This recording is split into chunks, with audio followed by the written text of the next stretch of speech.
Oi, boa noite, pessoal. Sejam bem-vindos. Doutora Joatônia, Priscila. Vamos botar a Bruna. Boa noite. Oi, Gisele. Oi, Boa Bruna. noite, tudo bom, doutora? Boa noite, tudo Tudo bom? ótimo. Seja bem-vinda. Obrigada. Vamos deixar o O pessoal pessoal entrar aí, entrando né? aí Boa noite para todo mundo, gente, que tá aí. para a gente começar a falar nesse tema tão importante de pediatria, né? Ortopedia pediátrica. Tem muitas dúvidas, né, aí para sanar do pessoal. É, Já deixaram as perguntas isso. aqui para mim também. Uhum, ótimo. A gente vai conversando, vai fazendo mais ou menos, vai passando pelas idades, certo, gente? Aí vocês vão mandando aí as perguntas, a gente vai encaixando no que a doutora Bruna for falando e vamos, vamos seguindo aí. Vai ter muitas perguntas, com certeza. A gente vai tentando responder todas aqui. A gente vai dar uma geralzinha, né, Isso. doutora? Estão perguntando aqui no YouTube. Sim, depois vai ficar no YouTube e vai ficar aqui gravado também no IGTV, certo? Para quem não puder ficar até o final, assistir depois. Valéria de Valéria Mombaça, perguntando. bebê 5 meses, tem pé torto congênito, certo? Vamos falar, viu, Valéria, de pé torto. A Thay E entrou. quando entrarem lá no YouTube, gente, agora eu faço como os youtubers, né? Dê um like, dê um joinha, se inscreva no canal, ative o sininho, Tem que porque ter. é, eu estou postando muita coisa lá, dicas para os pais, certo? Vou já daqui a uns dias fazer uma live só sobre tirar dúvidas gerais da pediatria Para quem não e mais outras lives que vão vir com profissionais por aí. Para quem não sabe, a doutora Liliane foi minha professora da faculdade. Sou fã. Bruna, você pode ir se apresentando, né? Queria agradecer demais, dizer que eu estou muito feliz, porque o Cariri está recebendo muitos especialistas pediátricos, certo, gente? Vocês aí que não sabem, hoje a gente tem praticamente todos os especialistas pediátricos, graças a Deus, né? Muito tempo os pediatras ficaram sozinhos, tentando resolver tudo. Isso é muito bom, porque a gente acaba aprendendo, né? Tendo que estudar todas as especialidades, É, mas é um alívio, é um alento para a gente ter todos esses profissionais capacitados aqui na região para nos ajudar. E hoje com o WhatsApp, né, todos nos ajudam. Você manda um WhatsApp para um, tirando uma é. dúvida, já responde. É maravilhoso. A gente Então, está sempre em comunicação, né? Para atender melhor. isso. Bem, gente, Bruna, pode se apresentar. eu sou Bruna Caroline. Eu fiz faculdade aqui, em Juazeiro do Norte, né? A doutora Liliane foi minha professora, como eu falei, de pediatria. Aí fiz residência em Salvador, de ortopedia e traumatologia, e fui fazer R4 de ortopedia pediátrica, lá na ACD de São Paulo. Aí voltei há pouco tempo, estou aqui, entre aqui em Fortaleza, atendendo os dois cantos. Fiquei muito feliz de ter vindo para cá, né? Como a doutora disse, tinha uma carência muito grande. Você vê assim que é bem, bem carente de ortopedia pediátrica. A gente vê que É, consegue até abraçar muita gente por causa dessa comunicação de WhatsApp e tudo. Então a gente acaba ajudando uhum. bastante aqui. Então é isso. E aqui, aonde é que você está atendendo e aonde, ou ainda vai começar? Pronto, aqui eu tô lá na Cliame, eu faço parte do corpo clínico lá do regional, no hospital regional.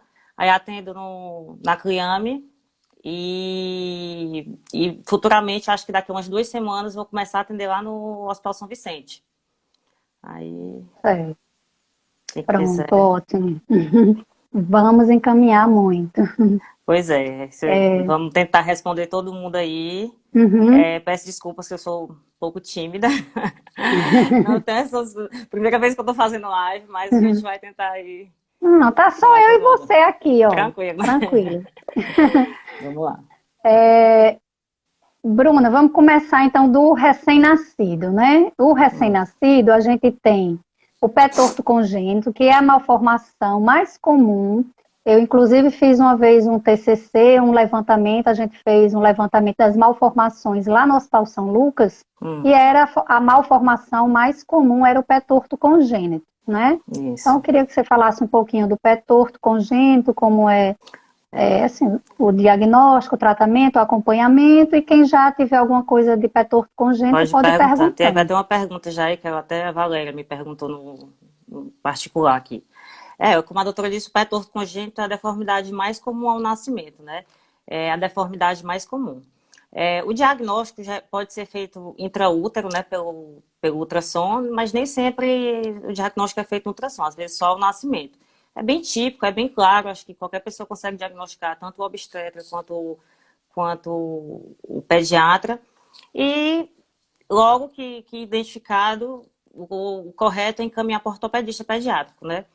Por quê? Porque quanto mais cedo a gente começa o tratamento, melhores são os resultados, mais molinho é o pé. Então, é bem mais tranquilo de tratar e bem mais fácil também de tratar, né? É, Então, o tratamento hoje, padrão ouro, é o método Ponsete. Um médico que desenvolveu o método de manipulações gessadas. Essas manipulações são feitas semanalmente. A gente vai manipulando esses gessos. O gesso ignopodálico, né, que vai da raiz da coxa até o pé. Não adianta ser... Muitas mães perguntam, muitas dúvidas. Ah, doutora, é porque incomoda muito, não tem como ser um gessinho baixo. Então, é uma deformidade que acomete não só o pé, ela acomete da região distal do joelho até os pés. Então, para fazer essa correção de toda a deformidade, tem que ser aquele gessinho bem alto, da raiz da coxa até o pé. Então, a gente faz esses gessos semanais, geralmente são de 5 a 7 gessos. Pode ser menos, pode ser mais, pode também, dependendo do grau de deformidade e tudo, Para poder fazer a cirurgia, é para isso? poder fazer a cirurgia. Então, o tratamento engloba tanto as manipulações gessadas como uma mini cirurgia. A gente chama mini cirurgia porque é uma cirurgia percutânea, pode ser feita até com anestesia local no ambulatório, a depender do tamanho da criança. Mas, e assim, nem sempre vai precisar da cirurgia. É interessante que faça? Porque ajuda bem nessa correção. Mas geralmente, na maioria dos casos, vai precisar. Mas é uma cirurgia bem tranquila. Depois dessa cirurgia, a gente volta a colocar mais um gesso, passa mais um tempinho com gesso, geralmente 3 semanas, e passa para a fase da órtese. A fase da órtese vai até os 4 anos. Então, inicialmente, nos 3 primeiros meses, a gente usa só no período noturno, ou nos 3 primeiros meses, a gente usa 23 horas por dia, 23 horas porque pode tirar para tomar banho e tal. Então a gente no consultório ensina bem direitinho, porque não é uma órtese que, por exemplo, coloca, bota o pezinho lá dentro e pronto. Não, a gente tem que estar toda bem correta no pé, porque às vezes pode causar outra deformidade. Então a gente tem que orientar bem direitinho a mãe, a consulta é bem longa, porque a gente tem que fazer bem tranquilo, bem orientada. A mãe tem que ser bem orientada quanto à colocação da órtese. E depois desses 3 meses, a gente passa para a fase noturna. São 14 horas durante até os 4 anos de idade. Por que até os 4 anos? Muita gente pergunta, né? Por que não até... Isso mesmo depois da cirurgia, tem que usar essa órtese? Tem, obrigatoriamente, usa-se a órtese. Faz a cirurgia, passa 3 semanas de gesso, aí começa a fase de órtese. Obrigatoriamente, até os 4 anos de idade. A órtese não incomoda, não atrapalha na marcha, não tem problema nenhum. Mas, a gente diz, né? É bom que a avó vá na consulta, porque a avó é uma das principais, assim, ai, coitado, tá doendo, tá atrapalhando de andar. Não. O índice de recidiva é muito alto se você não fizer o tratamento correto. Então, quando recidiva, às vezes é mais difícil de tratar, às vezes as cirurgias são maiores, então a gente tem que orientar muito, muito direitinho e tem que usar no tempo correto, na hora correta. Então, depois das 14 horas, né, a gente passa das 23 horas, a gente passa por 14 horas por dia até as 4 anos. Aí, por que até os 4 anos? Muita gente pergunta por que não faz, não para antes, ou então por que não é mais tempo. Porque os estudos mostram que o índice de recidiva até os 4 anos é bem mais reduzido. Por que não passar até os 5 anos, então? Porque a órtese também não é isenta de complicação. Então, foi um estudo feito que até os 4 anos é a idade ideal. Então, a gente vai acompanhando, né? Às vezes, por exemplo, o pé volta a virar um pouquinho, pode recidivar mesmo usando corretamente. Aí a gente às vezes volta a colocar um gesso, fica acompanhando de perto para saber se precisa de alguma... Uhum. Só repita aí, que perguntaram de novo, quantos gessos? Geralmente são de 5 a 7 gessos. Já na primeira semana já coloca o primeiro? Na primeira semana já coloca. A gente diagnosticou, já coloca. O que é que muita gente pergunta também, se tiveram algumas dúvidas, por exemplo, então meu bebê nasceu, ainda tá no hospital, precisa ficar internado, tem algum problema demorar? Não é aquela coisa que você tem que colocar nos primeiros dias. Não atrasar, mas a gente não orienta que faça dentro do hospital ou na UTI, porque acaba atrapalhando os procedimentos médicos hospitalares, né? Então não tem problema demorar um mês e pouco. Contanto que assim que, se possível, a gente coloca o gesso, né? Então a gente diagnosticou, já coloca o primeiro gesso. O gesso esse compridinho e vai de mais ou menos uma semana. E quem coloca o gesso é o ortopedista. É o ortopedista. Não né? existe... Não pode ser técnico. Não, é uma técnica bem complexa, apesar de não parecer, né? É um gesso, todo mundo diz, é um gesso. O gesso não é isento de complicações, tem várias complicações. A gente tem um lugar direito que faz o fulcro para fazer a correção da deformidade. Então, se essa manipulação não for bem feita, pode causar diversas outras deformidades muito piores de tratar, né? Então, quem faz o gesso tem que ser o ortopedista. Não pode ser o técnico de gesso. O técnico de gesso ajuda, ele roda o gesso e tudo, mas quem faz as manipulações é o ortopedista. Pode resolver só com gesso, sem precisar de cirurgia? Pode. Eu tinha uma professora, né, que me ensinou muito, lá em São Paulo, a doutora Mônica, ela dizia, você nunca se arrepende de fazer a cirurgia, você se arrepende de não fazer. Então, por exemplo, às vezes você não faz e... Por que você faz a cirurgia, né? Qual é o intuito da cirurgia? Você tem 4 deformidades no pé torto. É o cavo, o adulto, o varo e o equino, certo? Então, com a manipulação, a gente consegue corrigir todos. O último é o equino. Então, para corrigir esse equino, a gente... Só para explicar, porque tem leigos aqui, né? O equino é quando, tipo, ponta de pé. Isso, é quando fica o pezinho para baixo. Até esse pezinho virado para dentro, tudo a gente consegue com o gesso corrigir, mas esse pezinho para baixo é o mais difícil. Então, para corrigir esse pezinho para baixo, a gente faz um cortezinho pequeno no tendão de Aquiles, né, atrás do tornozelo, para conseguir fazer essa dorsiflexão, levantar o pé. Você pode conseguir sem? Pode. Só que às vezes a correção não é tão boa. Então, a gente geralmente faz, porque é mais indicado. A gente nunca se arrepende de fazer, né? Mais de não. E o gesso inicial é para... Sim, já que vai fazer a cirurgia. Por que o gesso? Pronto. O gesso, ele só tá... a cirurgia, ele só está corrigindo o equino. Ele tem 4 deformidades no pé torto congênito, como eu falei. É o cavo. O que é o cavo? É esse pezinho para dentro. Essa bordazinha que se forma no pé aqui, né? Aí o cavo, o adulto é esse pezinho para frente. O varo é esse pezinho assim para dentro. E o equino é esse pezinho para baixo. Então, todos a gente consegue corrigir com gesso, menos o equino. É um dos mais difíceis. Por quê? Porque tem um encurtamento muscular muito grande do tendão de Aquiles. Para corrigir essa última deformidade, aí é necessário fazer a cirurgia. Então os outros não. Os outros a gente consegue. Pode resolver só com o gesso. Isso. Tem uns pezinhos mais difíceis, que demora mais. Tem uns mais molezinhos, que vai mais rápido. Mas geralmente é necessário. E todos vão para a órtese? Todos vão para a órtese, sem exceção. Todos vão para a órtese. Se não for para a órtese, o índice de recidiva é altíssimo. Então, é imprescindível ir para a órtese. Perguntaram aqui se pode ser usado bandagem, se bandagem resolve, auxilia alguma coisa. Não, bandagem não resolve, botinha ortopédica. Muita gente, doutora, eu usei bota quando minha mãe usou bota e corrigiu. Então, não era pé torto congênito. Não corrige sem manipulações corretas, não vai corrigir. Bota não corrige, calçado especial não corrige, bandagem não corrige. Só com as manipulações mesmo. Tá uma pergunta aqui até parada em relação à órtese. Como você disse, é até 4 anos, né? Depois de 4 anos não tem mais... Por exemplo, a gente fica dosando, né? Por exemplo, teve uma recidiva, às vezes bilateral e tem um pezinho que começou a entortar. A gente pode optar por colocar o gesso de novo, voltar um pouco para a órtese e a gente vai dosando. Mas, de regra, até os 4 anos de idade.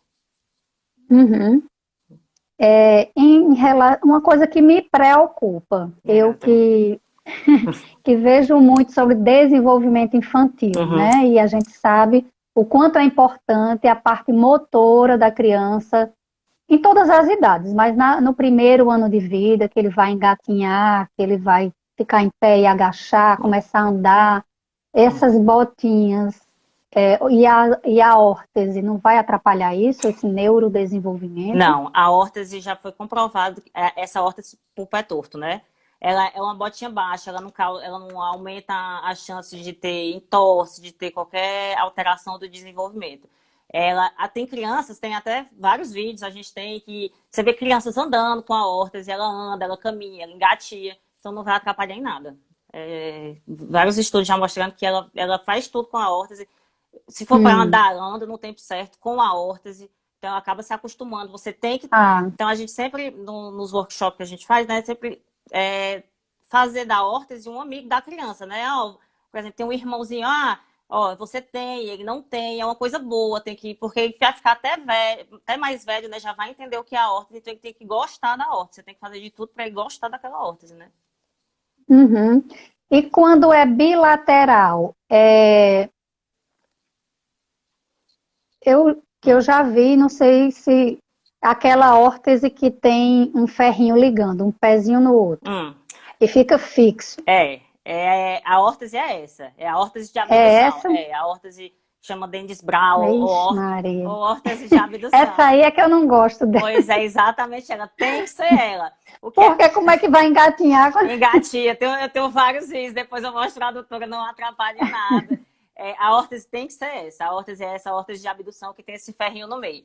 Por exemplo, quando é só de um lado, a gente regula em graus a abertura do pé naquela órtese, né? Então, quando tem pé torto, por exemplo, é só de um lado, a gente coloca uma órtese a 70 graus, na literatura de 70 graus do lado que é acometido, e do lado que não é acometido a gente deixa 40, 45 graus.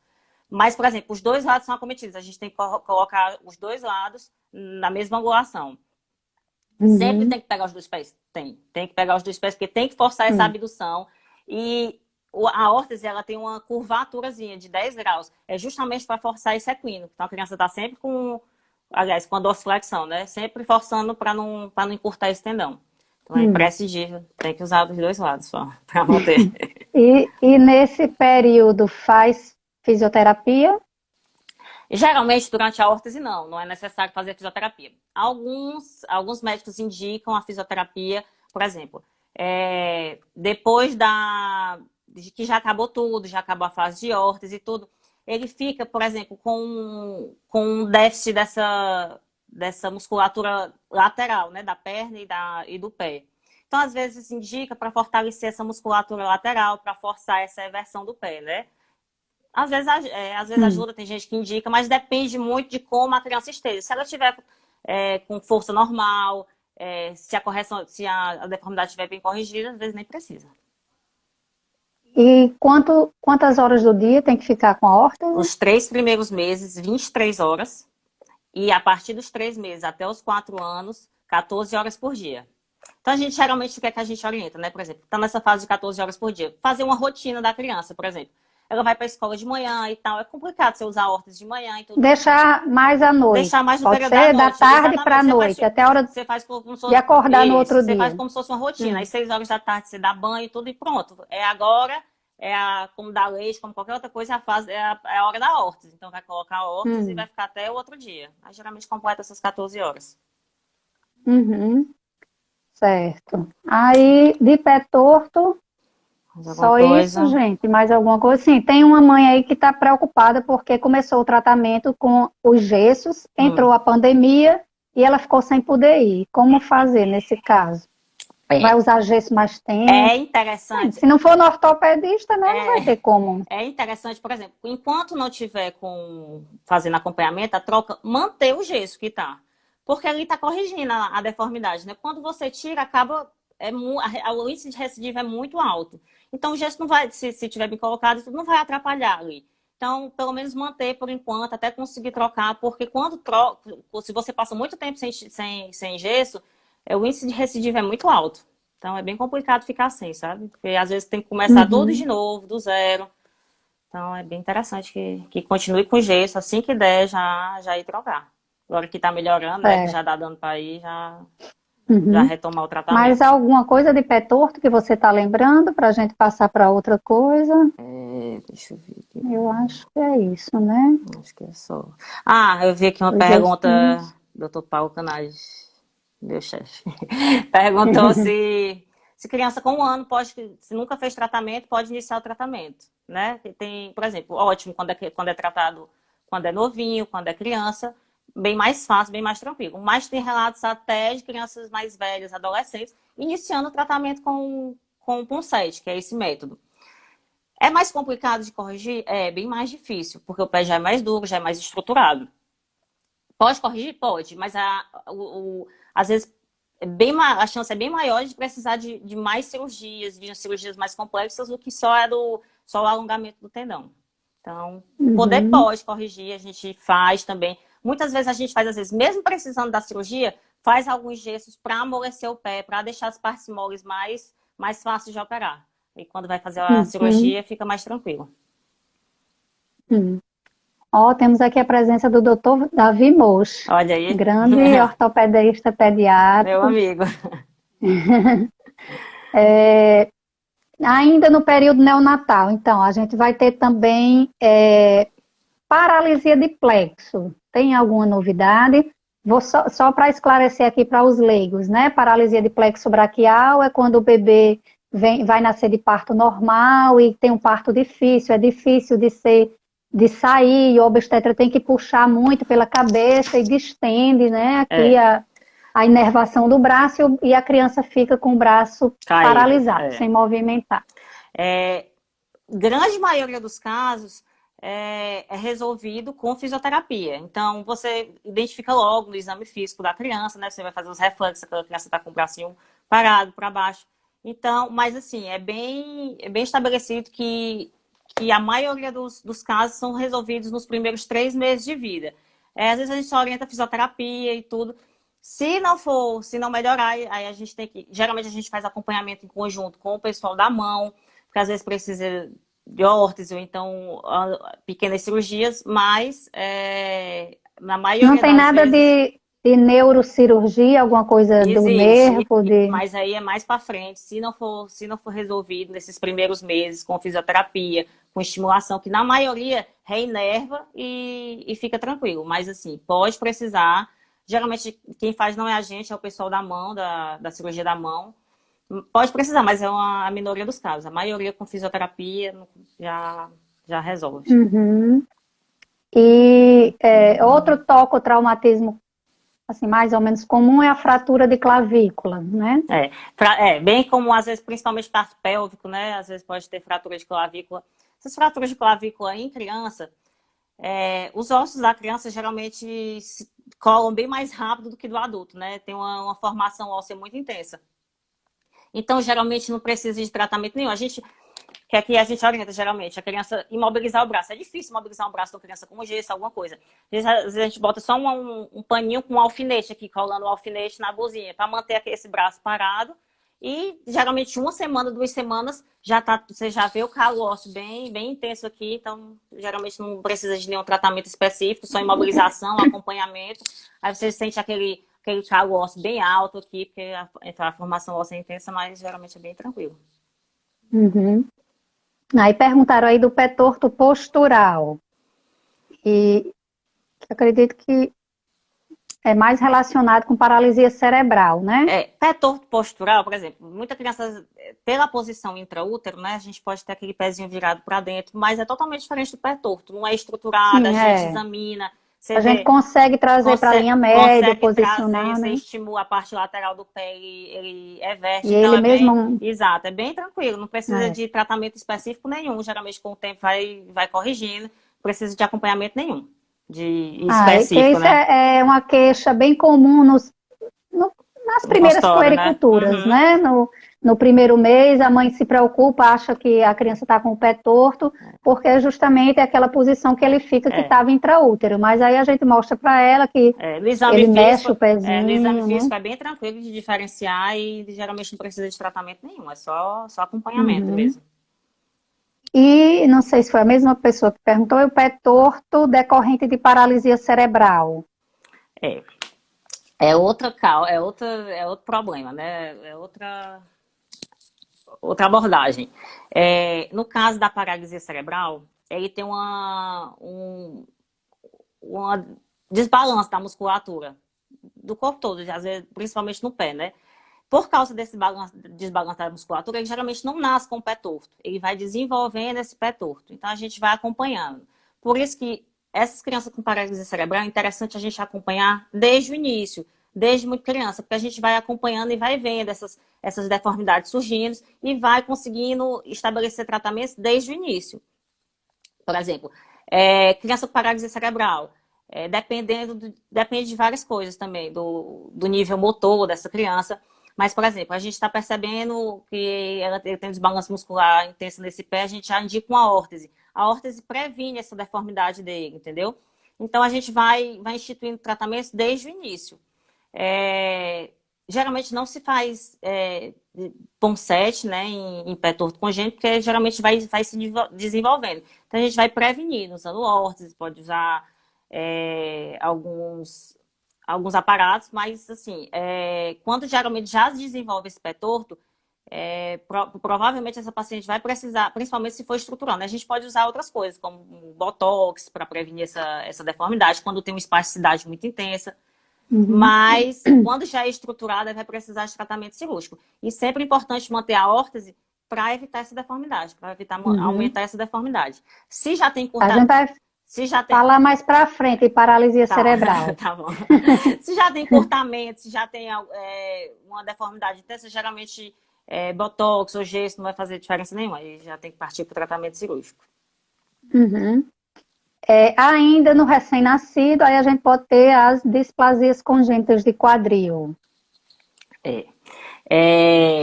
Displasia congênita. Eu até postei hoje sobre... Ai, não, eu vou postar ainda. Vai ser tema das próximas postagens, de displasia do quadril. Geralmente, quem identifica é o pediatra, né, essa displasia no exame físico inicial. A gente vai fazer aquele ortogone Barron, que é um exame físico do quadril, e vai perceber aquela instabilidade. Você pode ver a instabilidade e pedir um ultrassom. Geralmente a pediatra pede ultrassom e encaminha quando acha que tem alguma alteração para o ortopedista. São outras indicações também de fazer o ultrassom, mesmo sem sentir aquela instabilidade, alguns fatores de risco para o desenvolvimento da displasia, porque ele pode desenvolver e pode não estar presente no exame físico, aquela instabilidade. Como parto pélvico, quando a criança tem restrição do crescimento, quando tem oligodrâmino, a mãe perdeu o líquido na gestação, primípara, quando é primeiro filho, mães mais novas, mais magrinhas. Então, tudo que dá restrição do crescimento pode ser indicativo, é um fator de risco para ter a displasia, né? Então, é indicativo, a gente orienta que peça o ultrassom do quadril, ultrassom dos quadris bilaterais pelo método de Graf. Então, nesse método, a gente vai ver como é que tá, né? O quadril, se tá coberto, o que é, né? O quadril tem uma bolinha, que é a cabeça do fêmur, e tem um acetábulo, que é o teto, né? Então, essa parte de cima, o acetábulo, ele não forma como deveria formar. E ali fica mais fácil de inchar. Quando você faz o exame físico, né? Você sente o cliquezinho do quadril saindo. Então, a gente faz o ultrassom para saber se esse quadril está no lugar, se está bem coberto. No ultrassom, a gente consegue ver isso. Fez o ultrassom, você viu que tem uma displasia ali, aí já orienta a começar o tratamento. O tratamento é feito com o Pavlik. É um aparelho, uma órtese, você usa umas faixinhas e vai forçar a posição do bebê para formar esse teto, que é a perninha aberta e essa perninha dobrada. E aí a gente vai acompanhando com o ultrassom. De acordo com o ultrassom, a gente vai acompanhando. Quando esse teto já está formado, aí a gente pensa em tirar o Pavlik. O tratamento com esse Pavlik, com esse aparelho, é feito até os 6 meses de idade. Diagnóstico até os 6 meses. Já indica iniciar o Pavlik. Quanto mais tarde diagnosticar, pior são os resultados. Os resultados são melhores quanto mais cedo e mais complicado é o tratamento também. Às vezes precisa de uma cirurgia na musculatura adutora, que abre a perna, às vezes precisa de usar gesso, e pode até, depois disso, precisar de tratamento cirúrgico maior, com reconstrução do quadril, aí é mais complicado. Então, quanto mais Aquela história da fraldinha dupla... Não existe, é totalmente proscrito. Não existe, é totalmente proscrito, não se usa. O tratamento é o PAV, que a gente vê até hoje em dia, mas os estudos mostram que não adianta. O tratamento correto é o PAV, que as duas fraldas a mãe praticamente está gastando dinheiro, não vai adiantar, tem que usar o PAV. Natécia está perguntando aqui qual a angulação normal no ultrassom. Depende. Então, pelo método de Graf, a gente mede dois ângulos, que é o ângulo alfa e o ângulo beta. O ângulo alfa, que é o teto ósseo, é complicado a gente falar assim, porque muita gente não vai entender. O teto ósseo, ele tem que ter mais do que 60 graus de ângulo. E o ângulo beta tem que ter menos de 55.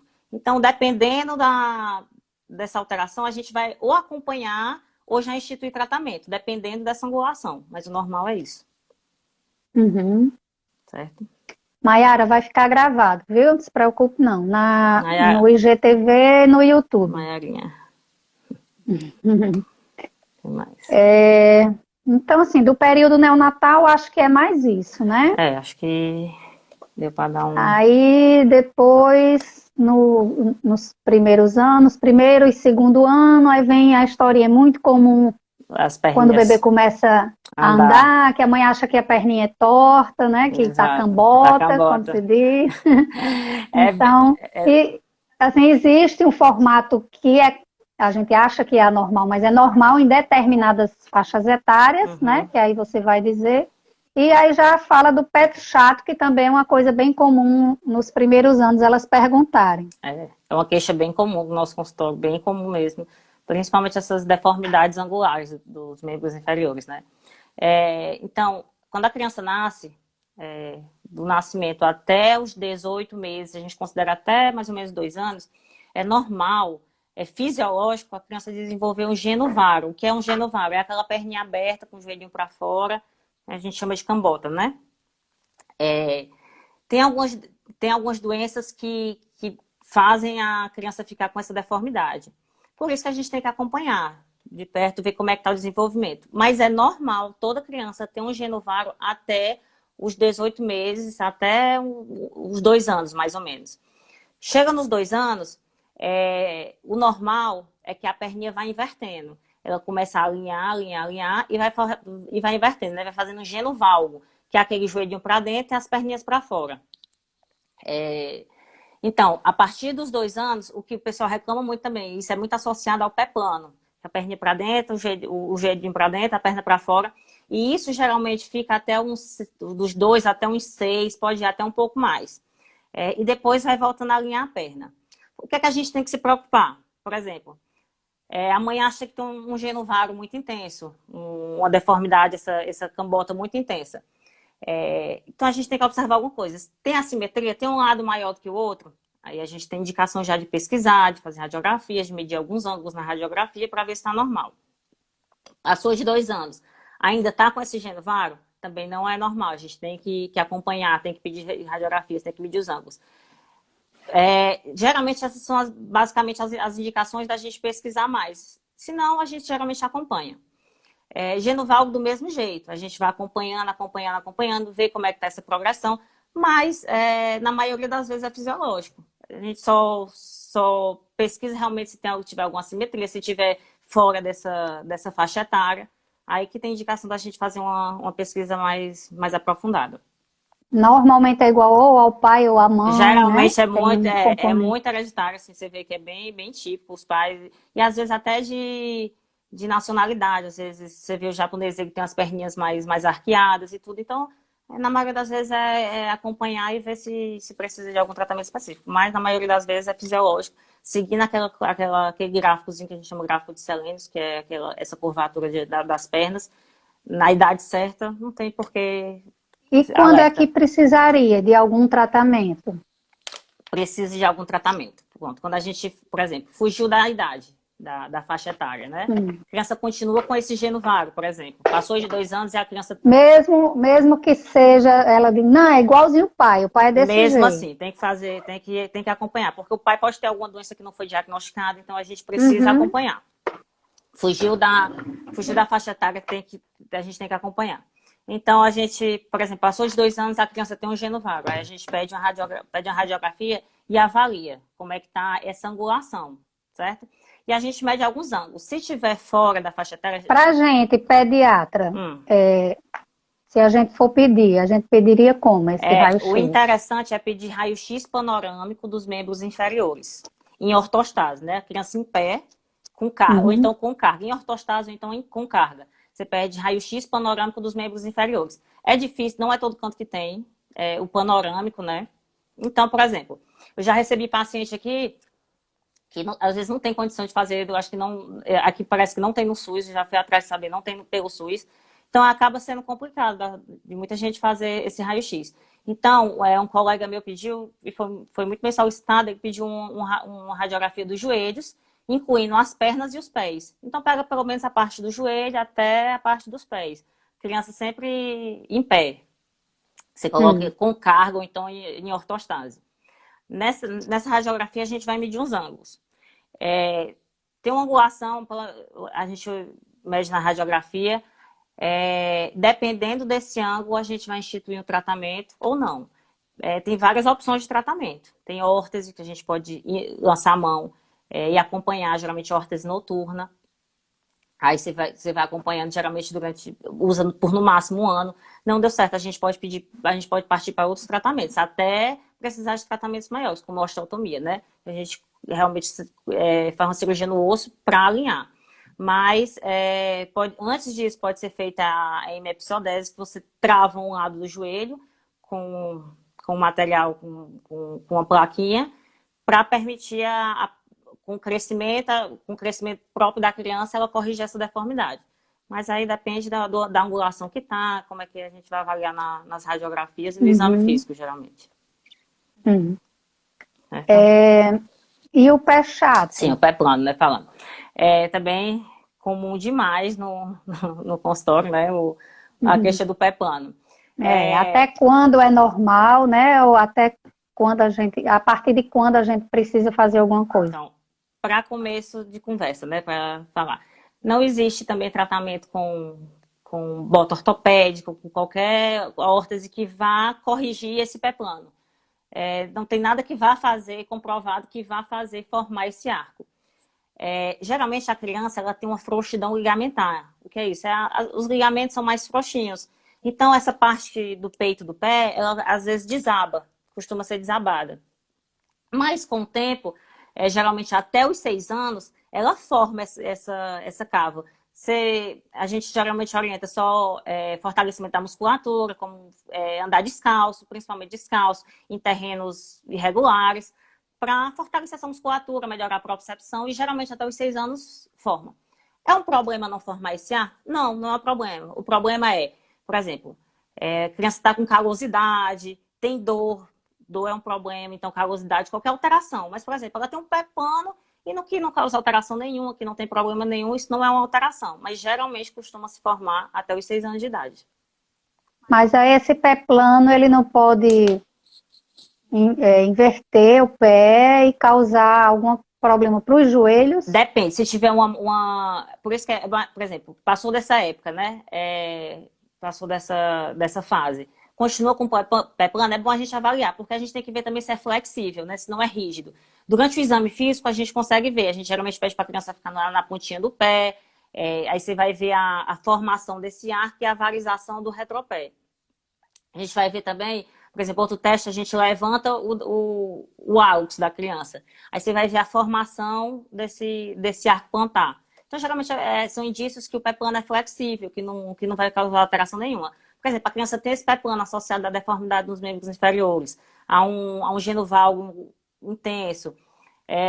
Criança calça um sapato e tá começando a causar calosidade, incomodando, causando dor. Aí a gente tem que fazer uma avaliação mais cuidadosa, ver se precisa de algum tipo de tratamento. Mas geralmente na maioria das vezes, assim, é fisiológico e flexível e indolor. Então, se for flexível e Uhum. indolor, não tem o que fazer, é acompanhar. E se a mãe perceber que o calçado, sempre, doutor, o calçado dele se desgasta mais de um determinado lado, isso é É, preocupante? exatamente. Depende por exemplo, do exame físico, se é flexível, se não é, se tem dor, se não tem. Por exemplo, tem criança que tem pisada mais supinada, tem criança que tem uma pisada mais pronada. Não é um problema o calçado ser comido mais de um lado do que do outro. A gente tem que levar em consideração várias outras causas, vários outros problemas, né? Ver se do exame físico está normal, se está flexível, se está indolor, se não tem nenhuma rigidez. Se não, geralmente não tem problema. Tanto é que é muita pergunta das mães, né? Ah, doutor, qual o calçado ideal para a criança? Entrando em outro ponto também, né? Qual o calçado ideal para a criança e tal? Pode ficar descalço, pode ficar calçado e tudo. Então não precisa usar bota ortopédica nem nada, por exemplo. Palmilha se indicava muito, né? Palmilha não tem indicação, não vai fazer formar arco nem nada. A gente geralmente indica a palmilha quando tem, por exemplo, um pé plano doloroso. Ela sente dor porque bate essa parte do peito do pé e tal. Aí a gente indica a palmilha para conforto. Justamente para conforto. A gente avalia, às vezes pede radiografia, vê que está tudo normal. Tem só essa dor, às vezes, só pelo pé plano. Então, a gente, antes de indicar qualquer procedimento mais invasivo, a gente pode tentar, por exemplo, o uso da palmilha para dar conforto para a criança. Mas, assim, não é que vai formar o arco, não vai alterar em nada aquilo, não. A gente só está tratando a dor da criança, então, só dando mais estabilidade. Às vezes a gente orienta um sapato, né, com um contraforte mais rígido, que é aquela parte de trás, mais durinha, só para dar estabilidade. Por exemplo, a mãe diz, meu filho cai muito, corre, cai e cai muito e tudo, aí o que é que a gente indica, né? Geralmente, às vezes, ainda tem uma imaturidade na marcha. Então, a gente só orienta evitar aqueles sapatos muito molinhos, usar mais sapatos mais firmes, principalmente na parte posterior, para dar mais estabilidade para a criança. Não que vá corrigir alguma coisa ou que vá fazer ela não cair, é justamente para dar estabilidade. E também, outro ponto importante é usar o sapato do tamanho do pé da criança. Às vezes as mães compram um pouquinho maior, para dar para mais tempo. E isso atrapalha muito na marcha da criança, faz ela cair mais também. Então, sempre comprar do tamanho certo do pé e ele mais estável, né? Para Uhum. facilitar na marcha também. E nesse período de aquisição da marcha e amadurecimento da marcha, podendo durante o dia em casa ficar descalço é É melhor, o né? ideal. Porque às vezes elas querem deixar sempre De com um sapato, né? chinelinho. Eu sempre oriento, ó, É, deixar o máximo possível descalço. Principalmente esse tempo que tá muito tempo em casa, a melhor coisa que tem é deixar descalço. Ajuda no fortalecimento muscular, ajuda no desenvolvimento da musculatura, propriocepção, desenvolvimento motor. Então, a melhor coisa que tem é ficar uhum. pé descalço.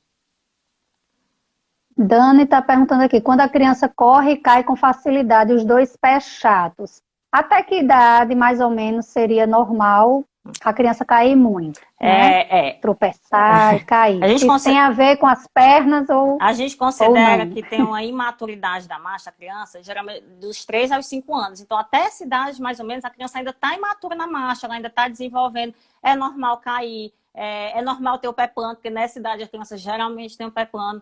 Então, não tem nenhum problema. A criança geralmente cai muito mesmo, corre, cai. Então, geralmente não é uma alteração. Se a força Hum. geralmente está preocupando muito a mãe e tal, pode até levar para uma consulta para a gente avaliar como é que está a força muscular, desenvolvimento motor, mas é comum, né? Até os 3, 5 anos a criança cair muito e ter esse pezinho assim, então geralmente não tem problema nenhum. Uhum. Sandra perguntou, e a criança que anda com o pé torto porque tem um problema de rotação do fêmur? Então, a gente entra nos desvios rotacionais dos membros inferiores, né? Então, a criança, quando ela nasce, ela tem todo mundo tem uma antiversão aumentada do fêmur, que é isso. A cabeça do fêmur, ela tá aqui o acetábulo, a parte que encaixa. O fêmur ele é muito rodado para frente. Quando a criança nasce, tanto é que você vai perceber, a criança geralmente quando começa a andar, tem aquela marchinha em rotação interna, muito associado a essa antiversão do fêmur, que a gente chama. Com o crescimento, com o desenvolvimento, esse fêmur vai voltando, vai retrovertendo e vai ficando na angulação normal. A criança geralmente tem 30 graus de antiversão, no adulto vai ter uns 10 graus. é normal. Então, a gente tem que avaliar, né? Se essa torção, se essa marcha em rotação interna é só por causa do fêmur, dessa antiversão, no exame físico a gente consegue ver. Tem uma torção tibial associada, geralmente é do desenvolvimento normal da criança, porque quando ela é menor, ela tem essa antiversão aumentada. A gente não tem tratamento específico, não precisa de fisioterapia, aguardar o desenvolvimento. Esses desvios rotacionais geralmente melhoram com o crescimento. Então, só se você perceber uma alteração, assim, uma assimetria, ou uma alteração muito evidente, aí a gente orienta que pesquisa e Uma tudo. pessoa que anda muito com os pés para dentro, né? Isso incomoda muito a pessoa, a criança, a Adolescente, adolescente. tem tratamentos mais para frente, né? Mas, na maioria das vezes, com o crescimento, ele vai corrigindo essa antiversão do fêmur. É normal, toda criança nasce com essa antiversão e depois, com o crescimento, ele vai corrigindo essa antiversão do fêmur. Uhum. Eliane, a enfermeira nossa lá do São Lucas, e o filho Mariana. dela tem um cisto de Baker, né, na articulação do joelho. Aí ela pergunta de que se forma, qual é a origem. Geralmente é um achado de exame, não tem problema nenhum, não causa dor, não causa alteração. Às vezes você faz um ultrassom ou um raio-x e vê lá e eles descrevem um cisto de Baker. Ele não é um cisto sinovial que não vai causar alteração nenhuma, não vai causar dor nem nada, então a gente geralmente só acompanha. Adulto também é muito comum ter esse cisto. Vida para vida que segue, não precisa fazer tratamento nenhum, a gente só acompanha. Certo. Alguém disse aqui que o filho é autista e anda muito na ponta do pé. É que esse andar com frequência na ponta do pé pode dar encurtamento do tendão de Aquiles, Pode. né? E é bem comum em pacientes com transtorno do espectro autista desenvolver essa marcha equina, né? Por causa de diversas alterações, principalmente da síndrome em si, do autismo em si. Então, eles desenvolvem muito essa marcha na ponta dos pés. De tanto desenvolver, é interessante que acompanhe desde o início, porque a gente tem várias opções de tratamento também. Não pode deixar a criança ficar andando na ponta dos pés, tem que ficar acompanhando. Tem várias opções de tratamento, de aparelho engessado, órtese, botox, até cirurgia, se já houver um encurtamento. Mas por isso que a gente tem que acompanhar desde o começo para evitar acontecer esse encurtamento. Porque quando já tem um encurtamento, é difícil conseguir sem procedimento cirúrgico, voltar ao pezinho normal, né? Eu peguei uma paciente agora que ela tá andando muito direto na ponta do pé. E quando eu fui examinar, Não realmente volta, né? já está encurtado, Quando já tem encurtamento. Aí o caso, eu encaminhei para tentar ver se faria um botox, até para auxiliar mais na fisioterapia. Mas aí você indicaria mais o que para ela? Uma órtese? É interessante examinar. Por exemplo, quando a criança ela chega aos 0 graus, né? Ela faz uma dorsiflexão e chega pelo menos aos 0 graus. Dá para instituir alguns tratamentos, como a órtese, como manipulação engessada, seriada. A gente fazendo um alongamento, né? Bota um gesso aqui hoje, no próximo a gente alonga mais um pouquinho para forçar esse alongamento. Tem algumas opções. Juntamente com a fisioterapia, é imprescindível a fisioterapia, não pode deixar. Mas quando já tem um encurtamento, por exemplo, ele não chega nem a 0 graus, já tem esse encurtamento, não consegue reduzir nem passivamente no exame físico, aí é mais complicado, aí às vezes precisa de procedimento cirúrgico mesmo. Certo, vou mandar para você. Aguarde. Que mais? Fala de novo dos calçados. Qual o calçado ideal para as criancinhas, para as que estão começando a andar? Pronto. Até antes, né? Porque até antes, os bebezinhos, eu vejo com os calçados muito duros. Não tem necessidade, né? Principalmente quando é bebê, usar esses calçados duros, ou então que incomoda, que machuca. Você tira a calçada, ele tá com aquela faixinha toda marcada no pé. Então, não vai causar nenhum problema ortopédico, é mais para o conforto da criança. Sempre começar a andar o máximo possível, andar descalço, vai melhorar todo o desenvolvimento motor da criança. E quando ela já começar a marcha e precisa sair, tudo, quer calçar, evitar sandálias abertas. Às vezes machuca muito, a criança tem um pezinho bem plano, aquelas tiras às vezes machucam muito. A gente orienta sapatos mais fechados, que dão mais estabilidade. A gente costuma pegar assim no sapato e dobrar, assim, ó. Às vezes, quando ele é muito maleável, assim, é ruim, porque não dá estabilidade para a criança. Então, prefiro aqueles mais rígidozinhos que ajudam na estabilidade da marcha, né? Evita cair muito. Não que vá ajudar no desenvolvimento. Não, ele só ajuda a estabilizar mesmo, ajuda na marcha, mas nada que vá fazer alguma alteração ou que vá corrigir alguma deformidade, não. É só para realmente estabilização da marcha. Uhum, certo.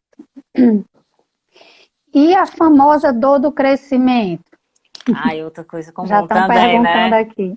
Outra comum também. A dor do crescimento é muito comum, principalmente durante os estirões de crescimento. Acontece principalmente no período noturno, que é quando é comprovado que a musculatura e os ossos crescem mais.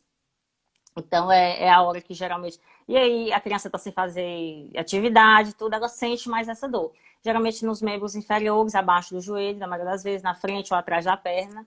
E é bem comum nos estirões de crescimento. Geralmente dos 4, pode até os 8 anos, mais ou menos. E a criança sente muita dor, realmente. Às vezes a mãe diz, não é nada, não sei o que e tal, mas realmente dá muita dor. Às vezes não tem eita, caiu. Não tem um estudo comprovando qual é a causa dessa dor. Mas, principalmente por isso, né? Por esse crescimento rápido e às vezes as partes móveis não acompanham. Musculatura, os tendões, os ossos crescem e acaba causando essa dor nos membros inferiores. É bem comum, geralmente a gente só orienta massagens, analgésico, nada que precise de acompanhamento muito específico, nem fisioterapia, nem nada, geralmente só com analgésico ou analgésicos e massagens, compressas quentes, geralmente já melhora. Uhum.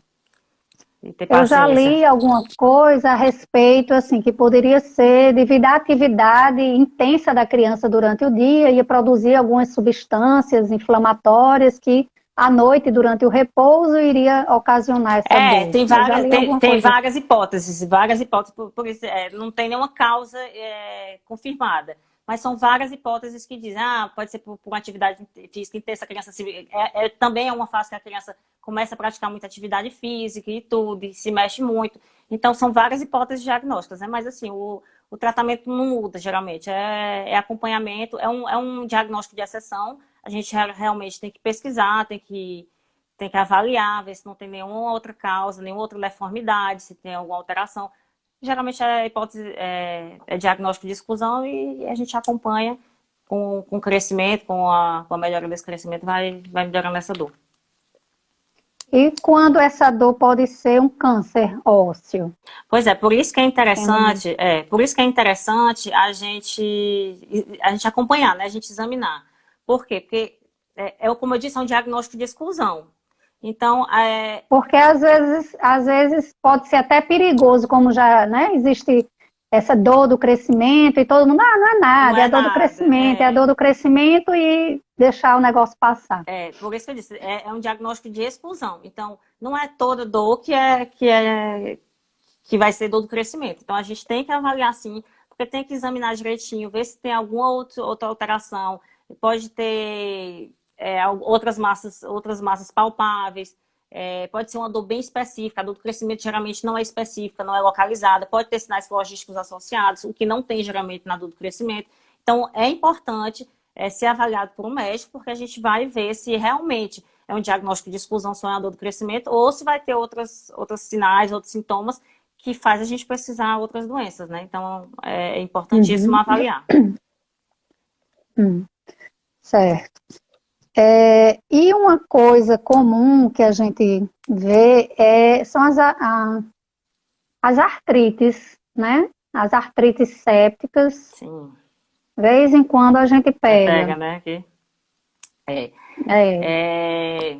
É comum. E osteomielite E também. osteomielite, é comum na faixa etária, né, pediátrica também, principalmente, a mais comum é hematogênica, que a gente chama, por via hematogênica. Às vezes a criança teve um otite, uma infecção de garganta, alguns dias atrás, algum tempo atrás, algumas semanas atrás, e depois de uns dias começa a desenvolver uma dor, por exemplo, a articulação mais comum de artrite séptica é o quadril.